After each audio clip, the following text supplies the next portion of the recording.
Hello guys, welcome to my YouTube channel. और आज हम लोग डिस्कस करने वाले हैं कुछ ऐसे कॉन्सेप्ट्स जिसको हम लोग बोलते हैं कि आखिर ये सारी चीजें डोमेस्टिक इनकम या नेशनल इनकम में इंक्लूड होंगी या नहीं होंगी। आप बोलेंगे ऐसी वीडियो तो मैंने पहले भी बनाई थी, लेकिन उसमें मैंने केवल दो ही एस्पेक्ट को कंसीडर किया था, एम्बेसी वाले और कंपनीज वाले। आज हम डिस्कस करते हैं और भी कुछ बहुत सारे एस्पेक्ट जो आप लोगों को एग्जाम में मिल जाएंगे।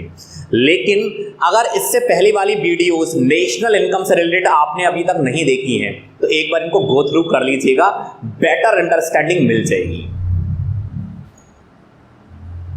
सबसे पहले हम लोग जान लेते हैं कि अगर कोई चीज इंक्लूड होगी तो हम कैसे लिखेंगे और नहीं होगी तो उसको कैसे लिखा जाएगा। चलिए बात कर लेते हैं। अगर इंक्लूड होगी तो हमें लिखना है yes it is included in national income because it is the part of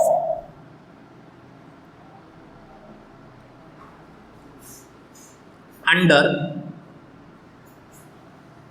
method। अब आप लोग सोच रहे हैं दो फिलिंग द ब्लैंक क्यों छोड़े हैं, मैं बता देता हूं। आपने कैसे लिखना है, सपोज कि कोई चीज सेल्स का पार्ट है तो आप कैसे लिखेंगे, yes it is included in national income because it is the part of sales under value added method. क्योंकि सेल्स किस में आती थी, वैल्यू एडेड मेथड में आती थी।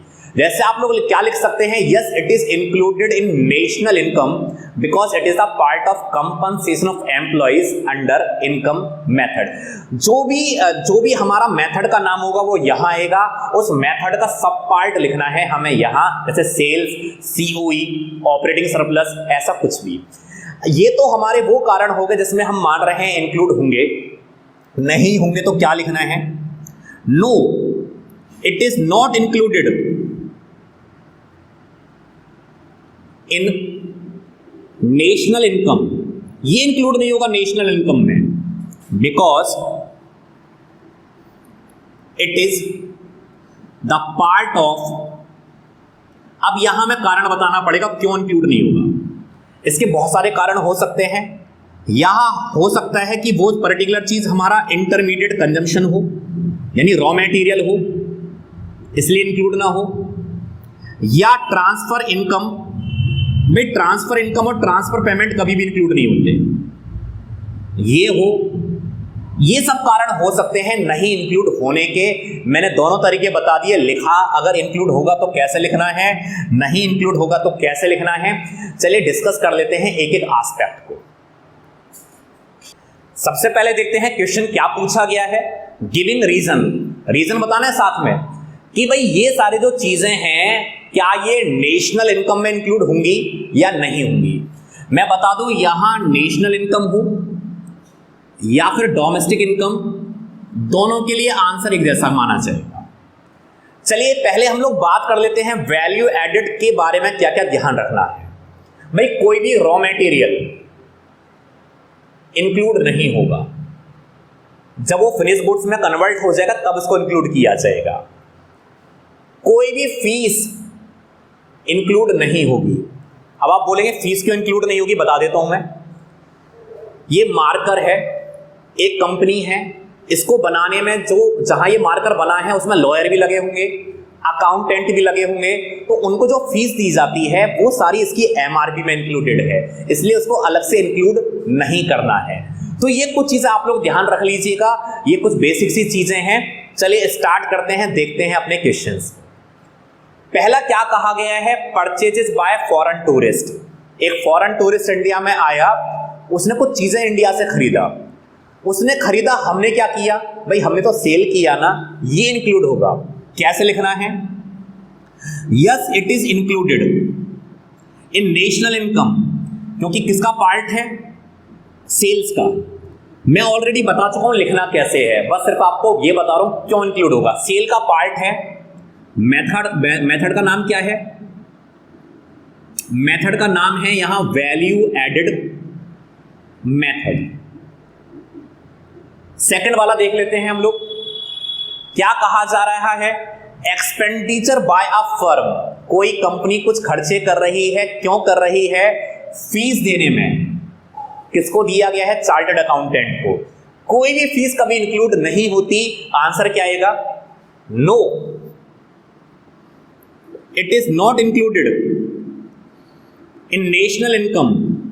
कारण बता रहे हैं सीधा, क्योंकि ये इंटरमीडिएट कॉस्ट है।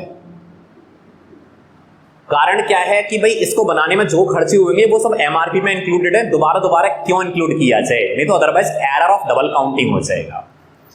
थर्ड हम लोग बात कर रहे हैं purchase of vegetables. Vegetable purchase कर रहा है, कौन कर रहा है? एक रेस्टोरेंट परचेज कर रहा है। अच्छा, रेस्टोरेंट उस वेजिटेबल्स का करेगा क्या? कुछ बनाएगा, तब फाइनली वो सेल करेगा। इसका मतलब ये अभी तक मेरे लिए क्या है? ये है मेरी इंटरमीडिएट कंजम्पशन या इंटरमीडिएट कॉस्ट, या इसको बोल सकते हैं रॉ मटेरियल। और रॉ मटेरियल कभी भी इंक्लूड नहीं होता। सेम कारण, no, it is not included, ये भी इंक्लूड नहीं होगा। अभी हम लोगों ने देखा वैल्यू एडेड मेथड की कुछ प्रिकॉशंस। अब चलते हैं इनकम मेथड के बारे में और उसके बारे में भी डिस्कस कर लेते हैं। अब बात कर लेते हैं इनकम मेथड की कुछ प्रिकॉशन के बारे में, कुछ ऐसे क्वेश्चंस के बारे में जिसमें हम देखेंगे इंक्लूड होंगे या नहीं होंगे। वही सारा क्वेश्चन रीजन बताना है कि ये सारी चीजें नेशनल इनकम या फिर कहूं मैं डोमेस्टिक इनकम में इंक्लूड होंगी या नहीं होंगी। दोनों के लिए सेम आंसर। कुछ चीजें बेसिकली याद रख लेना। अगर कोई एम्प्लॉयर अपने एम्प्लॉय को कुछ भी दे रहा है तो पार्ट होगा सीओई का, कंपनसेशन ऑफ एम्प्लॉयज का। अब आप बोलेंगे कुछ भी मतलब, अरे भाई कोई सैलरी दे रहा है, कुछ ड्रेस दे रहा है but related to office work, COE का पार्ट होगा। बोनस दे रहा है तो भी। लेकिन अगर उसने कोई ड्रेस दिया है, कुछ गिफ्ट दिया है पर्सनली, जैसे मैरिज के टाइम पर, वो इंक्लूड नहीं होगा, क्योंकि वो होगा ट्रांसफर पेमेंट और जिसको मिल रहा है उसके लिए होगी ट्रांसफर इनकम। दूसरी सबसे बड़ी बात कि भाई एक बात याद रख लेना कि शेयर्स या बॉन्ड्स को जो हम सेल करते हैं ना, उसकी वैल्यू इंक्लूड नहीं होती, सिर्फ और सिर्फ इंक्लूड होता है उसका कमीशन। चलिए इसको हम लोग देख ही लेंगे जब हम इसके क्वेश्चन को करेंगे। चलिए स्टार्ट करते हैं हम लोग। पहला क्वेश्चन क्या कहा गया है? Rent free house. एक एम्प्लॉयर अपने एम्प्लॉय को रहने के लिए घर दे रहा है। घर इसलिए दे रहा है जिससे कि एम्प्लॉय को डेली अप डाउन ना करना पड़े, या हम लोग बोल सकते हैं इसलिए दे रहा है कि एम्प्लॉय बहुत दूर से बिलोंग करता है। ये इंक्लूड होगा। कैसे लिखेंगे? Yes, it is included. लिखने का तरीका डिस्कस कर चुके हैं। पार्ट होगा सीओई का, कंपनसेशन ऑफ एम्प्लॉयज का, क्योंकि एक एम्प्लॉयर अपने एम्प्लॉय को कुछ भी दे वो सीओई का पार्ट होगा। अगर आपको इनडेप्थ पता है तो आप लिख सकते हैं पेमेंट इन काइंड का भी पार्ट होगा सीओई के अंदर। मेथड का नाम वही इनकम मेथड। लिखना क्या है? Yes, it is included in national income because it is a part of COE under income method. दूसरे के बारे में बात कर लेते हैं। यहां एम्प्लॉयज को मिल रहा है बोनस, और बोनस कब मिलता है? जब कोई अच्छा काम करता है, यानी काम करने के बदले में। कौन दे रहा होगा? एम्प्लॉयर ही दे रहा होगा। ये भी इंक्लूड होगा, किसका पार्ट होगा? सीओई का अंडर वही मेथड, इनकम मेथड। थर्ड के बारे में बात कर लेते हैं। वही हॉस्पिटल ने कुछ ड्रेस यानी यूनिफॉर्म परचेज किया है, किसके लिए? नर्स के लिए। अच्छा एक बात बताओ कि वो जो नर्स है इन यूनिफॉर्म को पहनकर किसी बर्थडे पार्टी में जाएगी? आप बोलेंगे कैसी बातें कर रहा हूं। भाई अगर यूनिफॉर्म है तो वो तो सिर्फ और सिर्फ हॉस्पिटल में पहनी जा सकती है। ये भी पार्ट होगा मेरा सीओई का। यस, वही वाली बात, included in national income, part है सीओई का। मेथड का नाम अगेन इनकम मेथड। फोर्थ के बारे में बात कर लेते हैं, gains from sale of shares. भाई ये इंक्लूड नहीं होगा क्योंकि सिर्फ इसका इंक्लूड होता है कमीशन। कारण एक पर्टिकुलर पर्सन ने 10,000 रुपीज के शेयर खरीदे होंगे, आफ्टर सम टाइम उसने 15,000 रुपीज में इसको सेल कर दिया, एक बात बताओ, अभी तक सपोज कि वो शेयर मेरे थे, 15,000 रुपए की आज की वैल्यू है, मैंने उसको सेल कर दिया कल, यानी अब जैसे मैंने सेल किया अब उसका मालिक बदल गया, यहां सिर्फ ट्रांसफर ऑफ ओनरशिप हुआ है, इसका ये कभी भी इंक्लूड नहीं होता। इट इज जस्ट मालिक बदला है, इसमें ट्रांसफर ऑफ ओनरशिप, मालिक बदला है। कैसे? जब तक ये वाला मार्कर किसी शॉपकीपर के पास था, मालिक वो, जैसे मैंने खरीदा मालिक मैं, इसी को बोलते हैं ट्रांसफर ऑफ ओनरशिप। हां, इसका अगर कोई कमीशन होता तो वो इंक्लूड होता। लास्ट पॉइंट, ड्रेस दिया जा रहा है, क्यों दिया जा रहा है जान लेते हैं। एम्प्लॉय को दिया जा रहा है, दे रहा है एम्प्लॉयर, लेकिन बर्थडे पर, पर्सनल मैटर है, ये इंक्लूड नहीं होगा। इसका आंसर कैसे लिखेंगे? No, it is not included in national income because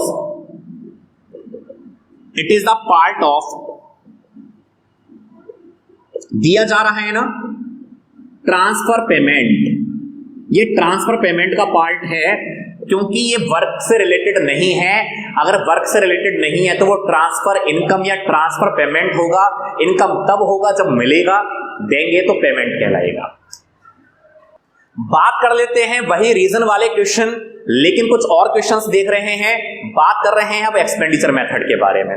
कुछ बातें याद रखना, अगर हमारी फैमिली कुछ खर्चे कर रही है, मैं या आप जैसे लोग, तो पार्ट होता है प्राइवेट फाइनल कंजम्पशन एक्सपेंडिचर का। हमारी फैमिली जो खर्चे कर रही है, चाहे गुड्स पर परचेज करने पर या सर्विसेज को। गवर्नमेंट जो भी खर्चे कर रही है, हम लोगों को मेडिकल फैसिलिटी प्रोवाइड कराने पर, एजुकेशन फैसिलिटी प्रोवाइड कराने पर, क्योंकि ये उसकी रेस्पॉन्सिबिलिटी है, पार्ट होगा गवर्नमेंट फाइनल कंजम्पशन एक्सपेंडिचर का। लेकिन अगर कोई भी फर्म परचेज कर रही है रॉ मटेरियल या फिर कोई मशीनरी, ये पार्ट होता है इन्वेस्टमेंट का, क्योंकि फर्म हमेशा इन्वेस्टमेंट करती है। अगर आपको इन डेप्थ पता है तो आप बता सकते हैं, रॉ मटेरियल इन्वेंट्री इन्वेस्टमेंट होता है, मशीनरी मेरा फिक्स्ड इन्वेस्टमेंट होता है। इसके अलावा एक्सपोर्ट इंक्लूड होता है, क्यों? क्योंकि एक्सपोर्ट वाली चीज हमारे यहां प्रोड्यूस हुई होगी, इससे हमारी जीडीपी बढ़ती है। इंपोर्ट इंक्लूड नहीं होता, क्योंकि वो कहीं और प्रोड्यूस हुई होंगी, हमारे यहां तो लाई गई हैं। तो ये कुछ चीजें याद रखना। लेकिन एक और चीज, सबसे बड़ी चीज,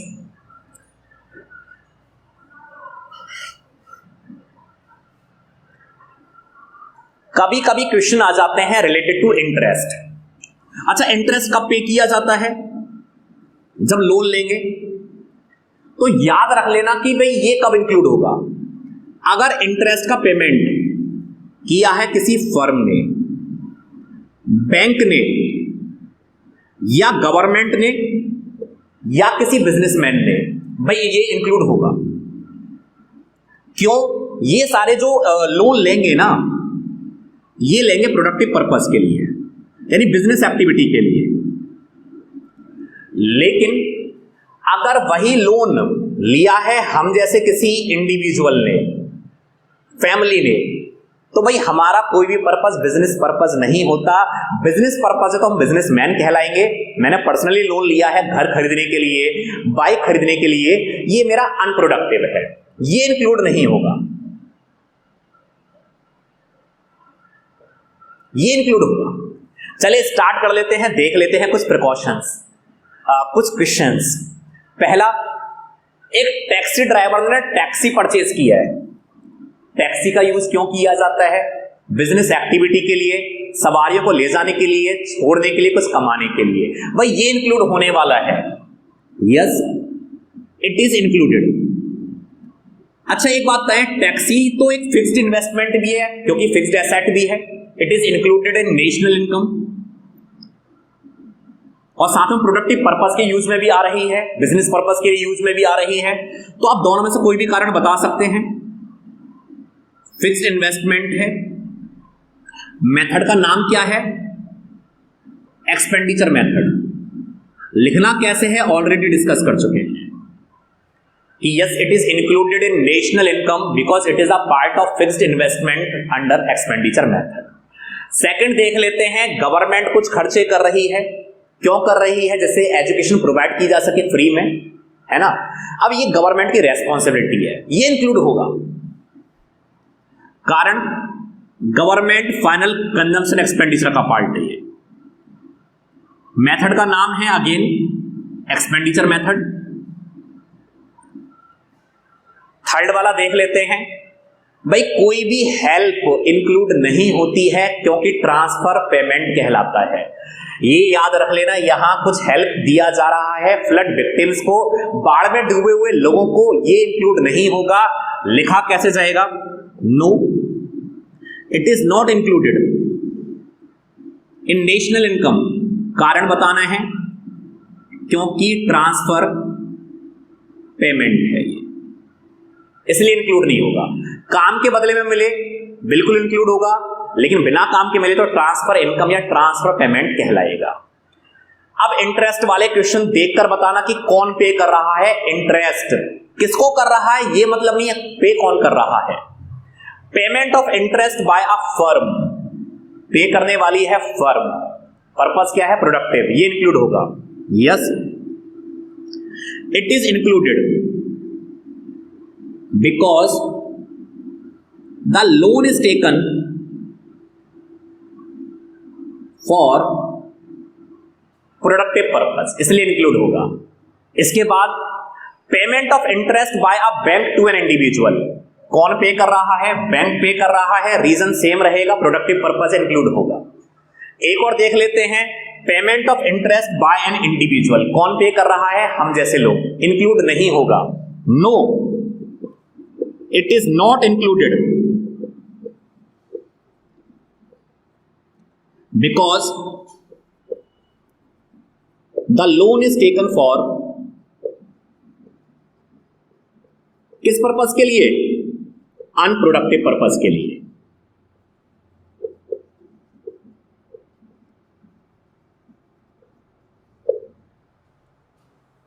और लास्ट, अगर आप लोगों को मेरी वीडियो अच्छी लगी हो तो मेरे चैनल को सब्सक्राइब करिएगा, लाइक करिएगा, शेयर करिएगा, कमेंट करिएगा। और मैं थैंक्स बोलना चाहूंगा मेरे सारे व्यूअर्स के लिए, और अपडेट होते रहिएगा क्योंकि मेरी अगली वीडियो आने वाली है इससे रिलेटेड कुछ न्यूमेरिकल्स पर, जिसको हम बनाएंगे बहुत बहुत ज्यादा easy. Thanks for watching once again, thank you.